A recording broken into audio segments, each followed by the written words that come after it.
Olá pessoal, tudo bem com vocês? Estou aqui mais uma vez, professor Rafael Sacramento, professor de filosofia, aqui no canal Horus em Foco, para fazer uma discussão sobre um tema muito interessante que envolve a parte religiosa, mas também envolve a parte política e uma análise também social, econômica. O título do tema de hoje é Amor, o perfeito equilíbrio entre egoísmo e solidariedade. Hoje estamos no quadro Horus em Foco Reflexão. Então, nesse quadro, a gente tem uma reflexão muito do ponto de vista filosófico, entra muito um pouco a questão de uma opinião, claro, uma opinião sempre embasada em dados, em estudos, em análises, mas aqui não se trata de uma verdade científica. Tanto é que no tema de hoje a gente vai fazer uma discussão sobre a questão de uma crítica ao sistema capitalista, fazer uma reflexão até que ponto o sistema capitalista pode ou não ter dentro do seu bojo a solidariedade, entendendo que a solidariedade é um contraponto ao sistema capitalista, que está numa lógica do lucro, do individualismo. Então, é possível pensar ou não uma ideia capitalista e, ao mesmo tempo, a prática da solidariedade? Como que isso se dá? E aí entra um pouco uma análise de que onde Jesus se enquadra. Algumas pessoas vão defender que Jesus é capitalista, outros vão defender que Jesus é comunista. Aí vai muito de opiniões. Eu entendo que, e alguns vão defender, que é um pouco o que eu vou trazer hoje, que ele não se encontra necessariamente em nenhuma dessas vertentes. Mas uma coisa eu posso assegurar com toda certeza, que Jesus ele é anticapitalista. Ele tem um discurso, uma prática que vai totalmente contra a lógica capitalista. E é um pouco isso que eu vou tentar denotar aqui nessa leitura, nesse debate, nessa análise aqui que eu vou estar trazendo com vocês. Então, aqui estou apresentando na tela um texto. Vocês não precisam se preocupar muito com a leitura, eu vou estar lendo e explicando, mas aqui é um texto, uma reflexão que eu escrevi sobre esse tema, e aí eu vou estar lendo e comentando, tá? Então, vamos lá. Primeiro ponto aqui, eu tenho um texto do filósofo Karl Marx, em que ele traz a seguinte afirmação, texto curto, ele diz o seguinte: quanto menos comes, bebes, compras livros e vais ao teatro, pensas, amas, teorizas, cantas, sofres, praticas esportes, etc., mais economizas e mais cresce o teu capital. És menos, mas tem mais. Assim, todas as paixões e atividades são tragadas pela cobiça. Marx, evidente, está fazendo uma crítica à lógica do lucro e à lógica do acúmulo. Porque para você lucrar muito, ao mesmo tempo você precisa acumular e você precisa gastar menos. Então você tem que fazer o quê? Uma economia num nível muito alto para que você tenha mais riqueza.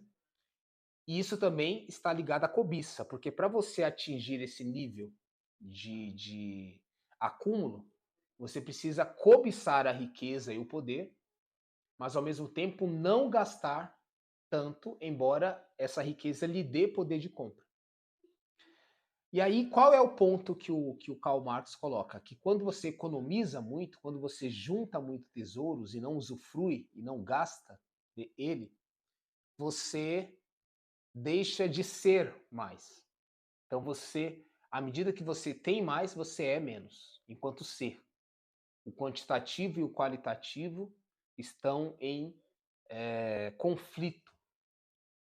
Então ele vai dizer que para você economizar muito, você precisa deixar de comer ou comer menos, deixar de beber, de comprar livros.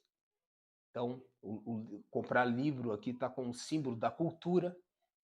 Você vai deixar de ir ao teatro, que também é uma prática artística de excelente desenvolvimento cultural, né, do ponto de vista do conhecimento também, e não só da estética. E aí você também deixa de pensar, deixa de amar. O texto de hoje vai falar muito sobre o amor. E a lógica do acúmulo, do lucro, da cobiça, impede você de amar. Se você entender que eu tenho essa leitura, que o amor é uma das coisas mais nobres, mais puras, mais importantes da vida, a lógica do lucro ela quebra essa ideia. Até porque, para você ter muito lucro, você precisa explorar alguém. Alguém vai trabalhar e esse trabalho, essa riqueza gerada por esse trabalho vai ser acumulada por você. E aí, nesse sentido, onde está o amor pelo outro aí, que é explorado, que é quase que escravizado, para que você obtenha o fruto desse trabalho para si e não para ele. E nesse sentido, não está tendo amor aí. Né? Então, essa é um pouco da reflexão do Karl Marx. Aqui eu vou explicar um pouco o que eu já introduzi, mas aprofundando um pouco mais. Não é novidade para ninguém que o mundo de hoje segue por sobremaneira a lógica consumista. Mas esta está ancorada pela lógica do lucro, que implica em economizar mais do que gastar, ao mesmo tempo que se economiza para lucrar, que tem por finalidade mais poder de compra, isto é, poder de gasto. Voltamos ao consumismo. Se formos um pouco mais cautelosos e analisar esse sistema nos seus detalhes mais escondidos, perceberemos que ele revela-se uma perfeita contradição em si mesmo. Eu nomearia tamanha contradição como autodestruição, presente em seu mecanismo interno, como se fosse uma bomba que foi feita para explodir e dizimar tudo à sua volta. Isso é o capitalismo. Olha só que interessante. Se você analisar, né, o que o texto está propondo, você vai perceber que a lógica consumista é, ao mesmo tempo, você ter muito poder de compra. Se você analisar, comparar a vida dos ricos e a vida dos pobres, os ricos gastam muito mais. Só que, proporcionalmente, eles conseguem acumular muito mais do que gastar. Enquanto os pobres, praticamente, eles vivem para gastar e não conseguem acumular nada. Aí, a questão não é porque eles não têm educação financeira, é que eles ganham um valor muito baixo, o valor agregado do que eles ganham do seu trabalho é muito pequeno e o custo de vida é muito caro. Então não há educação financeira que solucione esse problema. O problema está em ganhar muito pouco para se ter, né, condição de ter gastos para adequar a sua vida de forma digna. E mesmo com esse pouco que ele ganha e ele gasta praticamente a totalidade desse valor, ele não consegue garantir uma vida digna. Então ele vive numa sobrevida. Essa que é a lógica. Então o consumismo, na verdade, não é praticado pelos pobres que vivem ali, sabe, no limite, mas é praticado pelos ricos.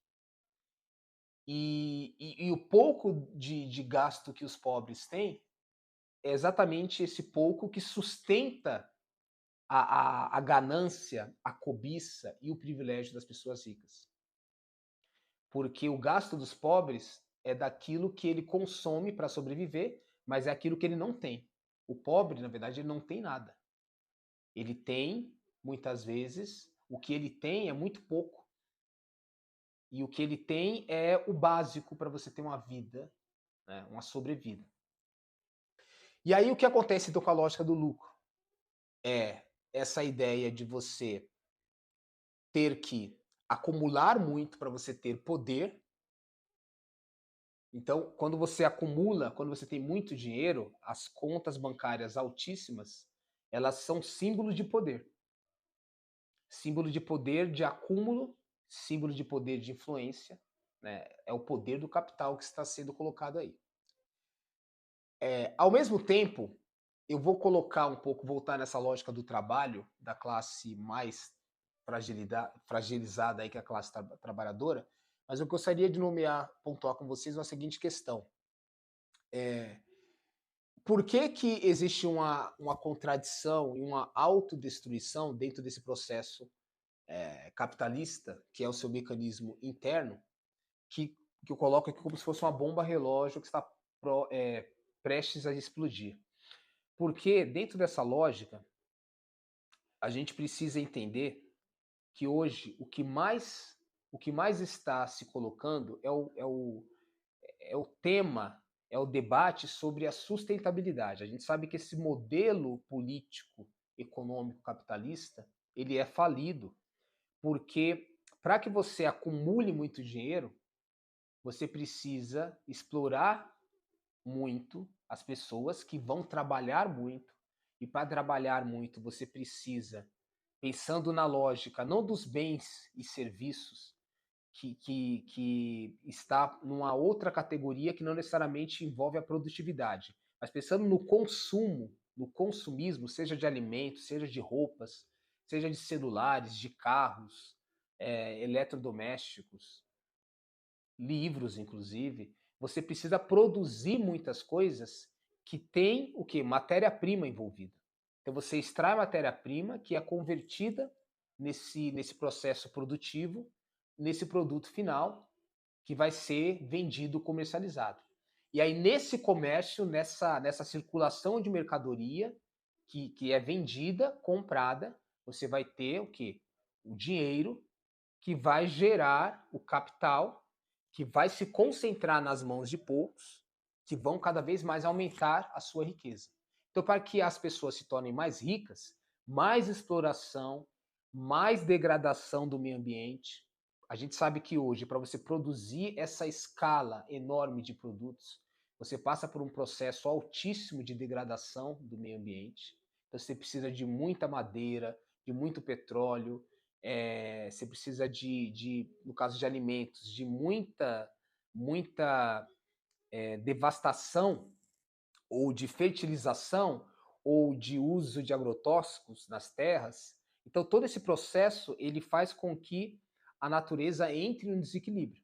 E aí vem as catástrofes, aí vem o aquecimento global, e aí a fauna, a flora, a própria vida humana com a poluição dos rios, do ar, o aquecimento global que gera também essa elevação da temperatura, enfim, uma série de problemas, uma reação em cadeia que mostra que ele é autodestrutivo.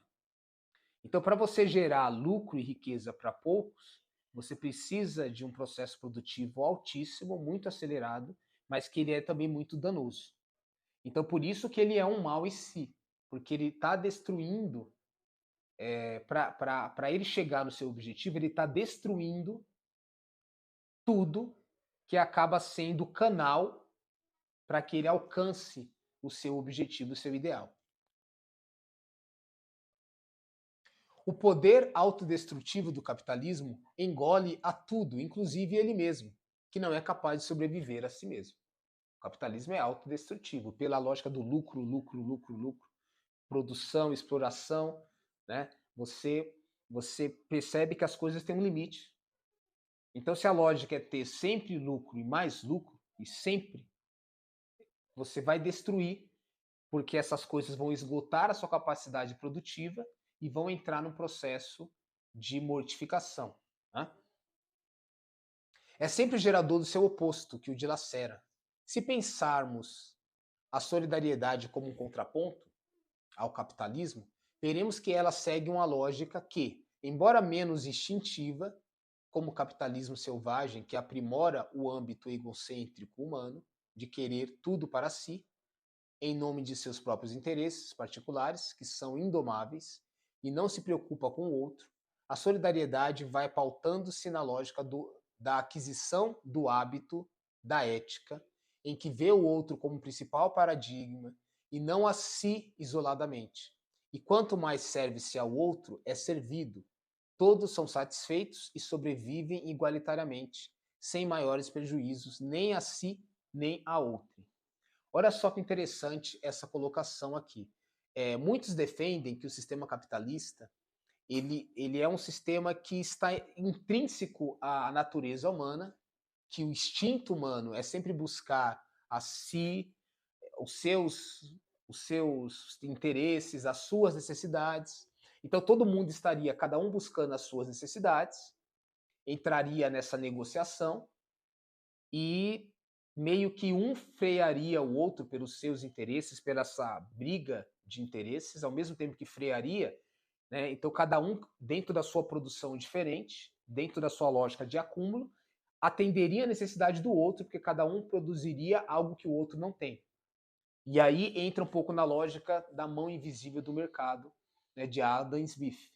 Na prática, a gente sabe que essa lógica de que necessariamente todo mundo vai estar buscando os seus interesses, que isso é parte da natureza humana, não acontece, até porque nessa busca de interesses tem pessoas que têm muitas vantagens em relação a outra. Então essa competitividade não é real, porque quem tem muito mais poder, muito mais capital, muito mais influência, ele vai conseguir todos os recursos para conseguir derrubar aqueles que não têm toda essa gama de possibilidades. Então vai ser, na verdade, um tragando o outro, e aí você vê qual é o saldo do capitalismo: guerras, fome, miséria, desigualdade social, violência. Todos esses elementos estão ancorados nessa lógica do lucro, da exploração. E aí a solidariedade, ela seria um elemento que, imagina que ao invés de cada um viver concorrendo com o outro, pensando apenas nos seus interesses, agora as pessoas iriam pensar que o outro é o objetivo. O interesse é o outro, é o bem-estar do outro e não do si. Só que o outro vai estar pensando no meu bem-estar. Então, automaticamente, eu estou servindo ao outro que está me servindo. E aí, dentro dessa lógica solidária, a gente chegaria no equilíbrio diferente do individualismo capitalista. Essa que é um pouco a ideia que está sendo colocada aqui. No entanto, vamos entender um pouco melhor até que ponto essa solidariedade poderia ou não atender a um modelo societário um pouco mais interessante e humanizado. Acho que ambas, em última instância, não sobrevivem. Então, o modelo capitalista egóico ao extremo ou o modelo da solidariedade altruísta ao extremo, eu acho que ambos não iriam sobreviver dentro das leituras que a gente vai fazer aqui, principalmente agora introduzindo o pensamento cristão.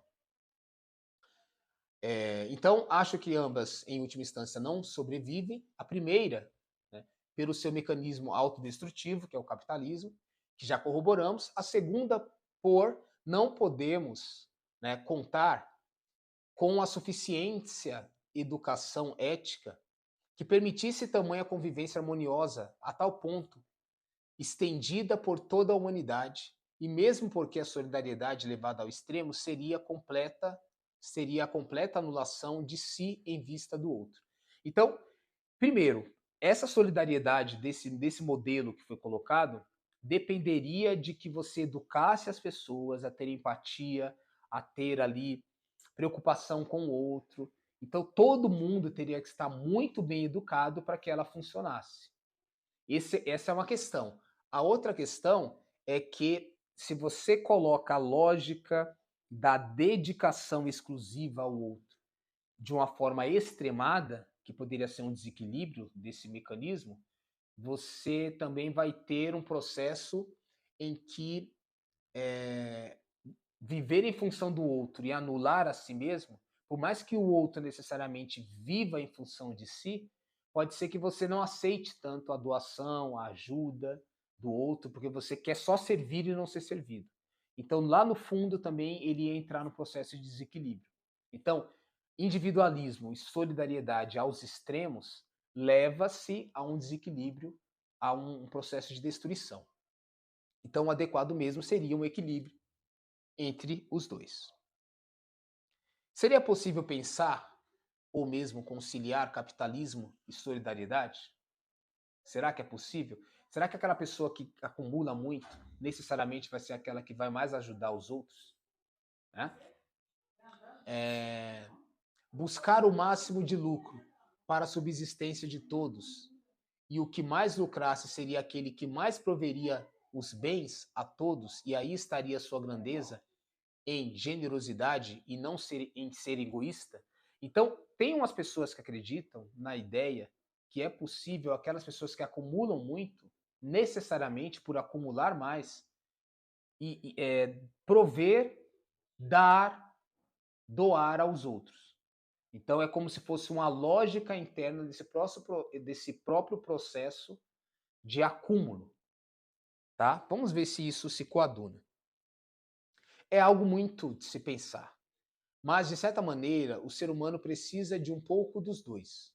Mas estamos vivendo extremamente sobre um único modelo que se estabeleceu, forma a consciência, aliena e liquida cada vez mais a possibilidade de existência do ser humano, do homem, né, mas aí enquanto ser humano, e de toda a forma de vida possível. O que se percebe é que a solidariedade ela pode até ser uma aposta de algumas pessoas. A ideia é que necessariamente um mundo muito abastado, muito rico, muito produtivo, geraria a solidariedade. Então você pensa uma empresa cresce, cresce, cresce, cresce, explora, explora, explora os trabalhadores, acumula muito lucro, gasta muito pouco, e aí naturalmente ela olharia para os seus pares, para os seus trabalhadores e começaria a ajudá-los a dar melhores salários, enfim, ou ajudar as pessoas pobres que estão desempregadas por algum motivo. Só que isso não acontece de forma espontânea e necessária. O que a gente vê é exatamente o contrário. Quando a empresa ela precisa cortar gastos, ela corta, por exemplo, salários, ela manda pessoas embora, ela corta benefícios, sem nenhum tipo de arrependimento, de pudor. É isso que a gente vê na prática. Se a empresa precisar mandar você embora, ela manda e não hesita. Não se preocupa se você tem, sei lá, necessidades, filhos, se você mora de aluguel, ela simplesmente manda embora. Então, essa lógica que a solidariedade ela é efeito desse acúmulo, desse individualismo, ela é inconcebível. E aí vamos entrar um pouco na lógica de Jesus. Né? Jesus falava de um reino de Deus erigido no amor, em que me parece o modelo mais perfeito desses ideais, que nunca foi alcançado, mas é o único capaz desse equilíbrio entre liberalismo e contratualismo, entre comunismo e capitalismo. Então aqui eu entro nessa questão que Jesus ele não se pautava na ideia nem de capitalismo, nem de socialismo, nem de social-democracia, ele se pautava na ideia de reino de Deus. Esse é um ponto importante. Jesus, na lógica do reino de Deus, ele não entra nesses, o que eu chamo de radicalismo aqui, é nesses modelos políticos, né, extremos e contraditórios. Ele entra numa outra leitura. E aí, se você pega o liberalismo e o contratualismo, você vai ter dois modelos, né, um mais baseado uma presença mais efetiva do Estado, o outro baseado mais no indivíduo, na sua liberdade de produzir, né, sem uma interferência do Estado.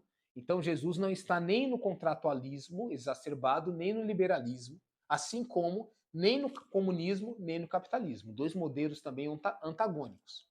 Ele ensinava que o que deveria coletar dinheiro, que se deveria coletar dinheiro ou qualquer bens de forma generosa, doada de bom grado dos que têm, para ser distribuído aos que não têm.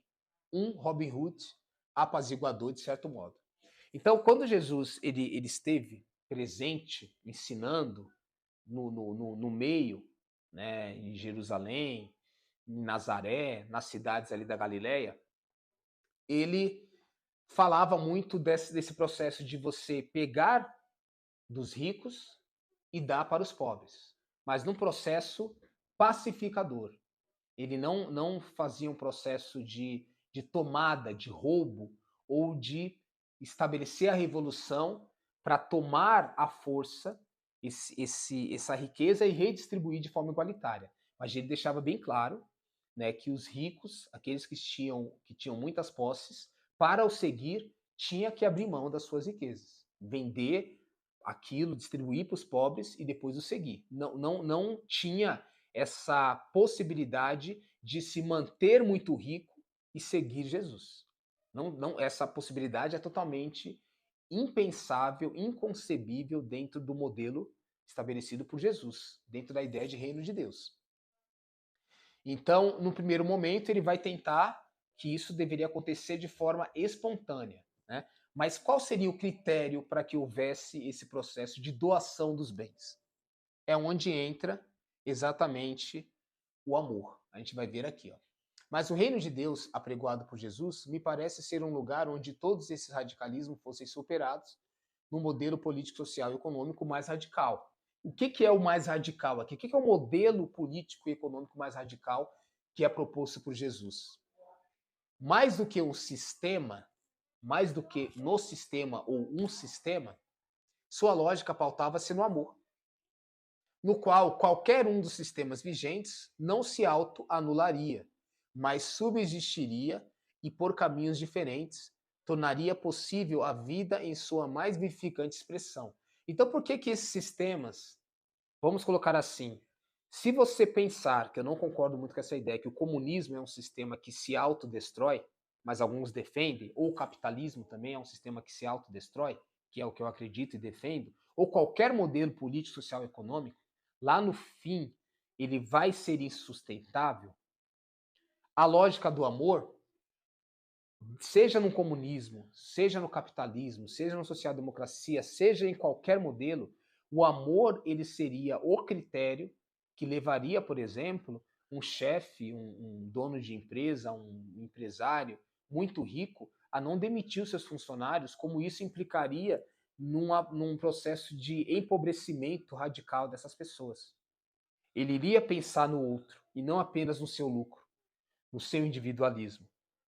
Assim também, qualquer sistema político, social e econômico. Como eu aqui hoje eu só citei o comunismo, a social-democracia, mas estou falando do capitalismo, eu não vou falar desses modelos, porque senão a gente não vai ter um vídeo num tempo hábil. Mas em outro momento eu posso falar de outros modelos políticos. Então, qualquer modelo, a proposta de Jesus é qualquer modelo subsistiria quando há amor. Quando há amor, as pessoas vão conseguir ter esse equilíbrio, né, de forma a não ser individualista e não ser também uma pessoa totalmente só vivendo em função dos outros. Teria um equilíbrio. O amor, mais que um sistema econômico, é uma intenção, um comportamento, um ato, uma escolha que permeia a vida possível para todos, nunca apenas para si ou para alguns. Dentro dessa decisão, qualquer sistema consiste em sua sustentabilidade. Então, o amor, aqui tem uma questão, né, interessante, que para ter amor, você precisa necessariamente, né, primeiro, ele está baseado na intenção e não necessariamente num objetivo econômico. Intenção de quê? Qual é essa intenção? Né? De ter um comportamento, um ato, uma escolha em que há vida para todos. Há vida de qualidade para todos, e não apenas para alguns. Uns com muito e outros com pouco. Né? Uns poucos com muito e muitos com pouco. Não é essa a lógica. É um equilíbrio entre as pessoas. Que todos, ao menos, mesmo aquele que tenha mais, aquele que tem menos, tenha ainda uma vida digna garantida. Porque há esse equilíbrio de se pensar no outro, né, com coesão, porque o amor seria um motor. Né? O amor não é sentimento, não é apenas sentimento, mas é um ato, é uma prática que realmente corrobora num bem-estar social e não apenas em alimentar o seu egoísmo e os seus desejos. Né? Então, é um pouco isso. Vamos avançar um pouquinho mais. E até o amor requer equilíbrio. Um amor demasiado por si mesmo é autodestrutivo à medida que destrói o outro. Um amor demasiado pelo outro também é autodestrutivo e destruidor do outro. Então, o amor exacerbado por si leva você a viver só pensando em si escraviza o outro, explora o outro, usa o outro como objeto de prazer e de manipulação. Só que o amor também exacerbado ao outro o sufoca. Isso acontece nos relacionamentos. Às vezes a pessoa ama tanto o outro que ela quer controlar, ela quer o outro sempre perto, ela não quer deixar o outro caminhar sem saber onde ele vai, se ele autoriza, se ele permite, com quem você tá. E aí você sufoca o outro. Né? E às vezes tem amor, só que é um amor desequilibrado, porque tem uma possessividade aí exacerbada. Então, esse amor também, muito amor a si, muito amor ao outro, também gera um problema, um desequilíbrio e uma destruição.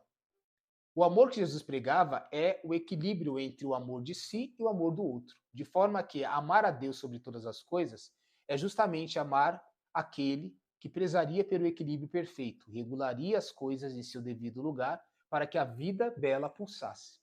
Então, essa é a ideia do amor pregado por Jesus. É o amor do equilíbrio entre o amor de si, né, e o amor do outro.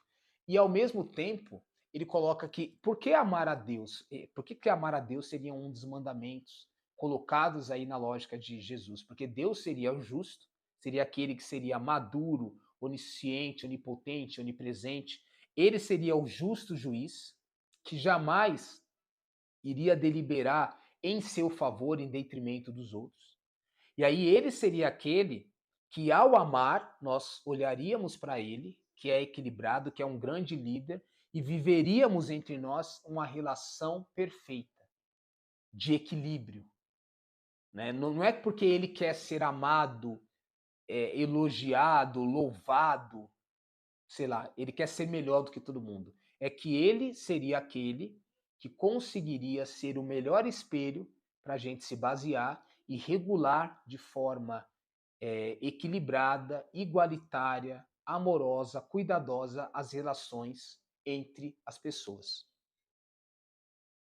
Jesus, verdadeiro Deus e verdadeiro homem, viveu e ensinou o único ideal capaz de forjar uma humanidade que fosse uma unidade humana, como a palavra mesma anuncia, e não uma individualidade descabida.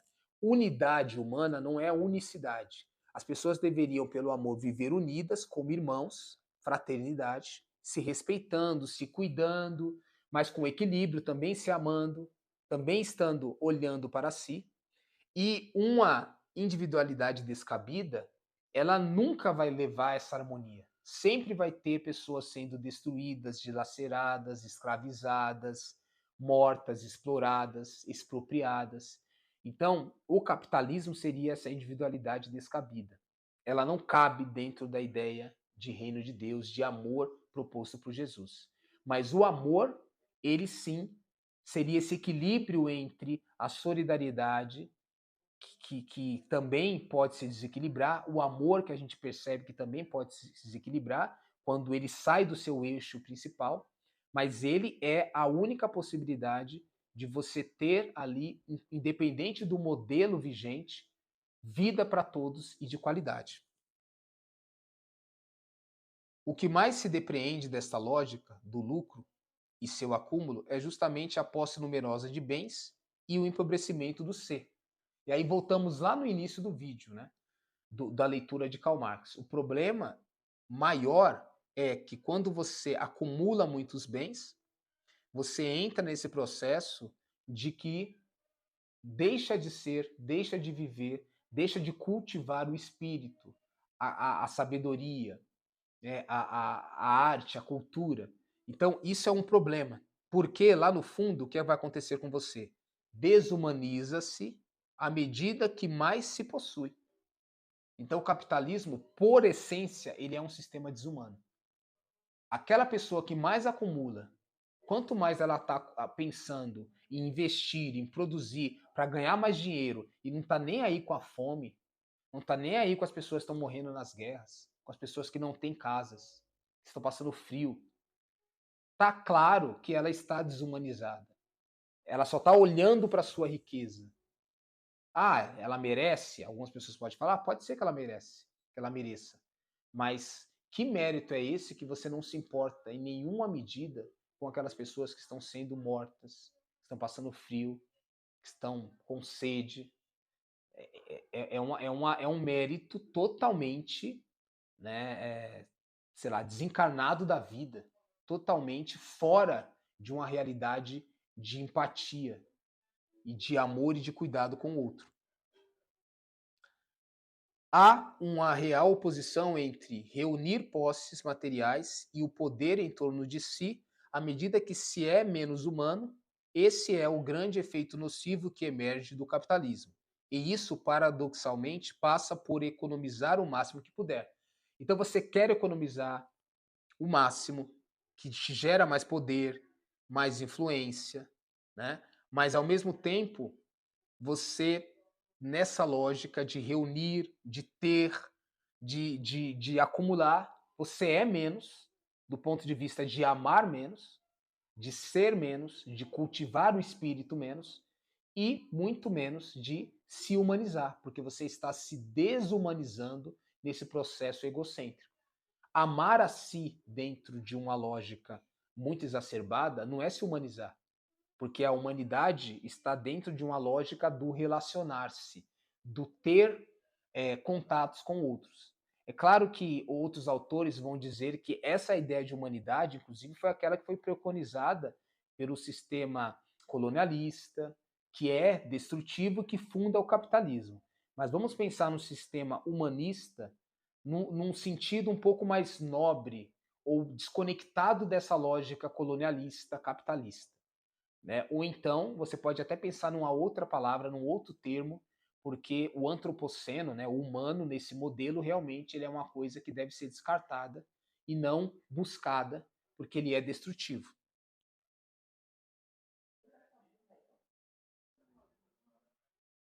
Jesus preconiza o ser, que vemos nessa oposição, à medida que se é mais, ao passo que se tem menos. Ou menos possui, ou ao menos possui o suficiente para ser. Pois, para ser, é necessário uma medida equilibrada de bens materiais que nos levam à quase total depreciação quando a justa medida é superada. Então, não é que você, para ser mais, necessariamente você não precisa ter nada. É preciso, Jesus, qual era a vida de Jesus? Não era a vida de luxo, de lucro. Era uma vida de ter o básico para ter uma vida digna. Mas também é isso, você precisa ter algo para garantir uma vida digna, e nisso significa até você ter determinadas posses interessantes, mas não que ter seja a lógica para que você necessariamente tenha uma vida digna e se humanize. Porque o que a gente vê é exatamente o contrário. Quanto mais, menos humanizado, menos empático, menos amor, menos cuidado com o outro, com a natureza, né? E com a vida em si. Viver requer o mínimo de acesso à cultura e mesmo aos prazeres que a vida oferece. Não é problema você ter acesso à cultura, aos livros, aos prazeres também. Até porque não tem problema ter prazer. Não é pecado sentir prazer. Faz parte do nosso mecanismo. Então você tem que sentir prazer na comida, na bebida, nas relações, no sexo, mas desde que tudo isso seja feito de forma equilibrada, com amor. Amor a você, amor ao outro. Aí nada vai ser desproporcional, nada vai ser tóxico, né? Nada vai ser destrutivo. E aí eu continuo. Mas não é preciso cercear os outros deste mesmo sabor, sendo que há lugar para todos. Então temos que pensar numa lógica que seja mais abrangente, menos individualista, capitalista e mais solidária, desde que seja com equilíbrio, que é a proposta que Jesus nos coloca como sendo o amor. Então, esse foi o Horus em Foco Reflexão de hoje.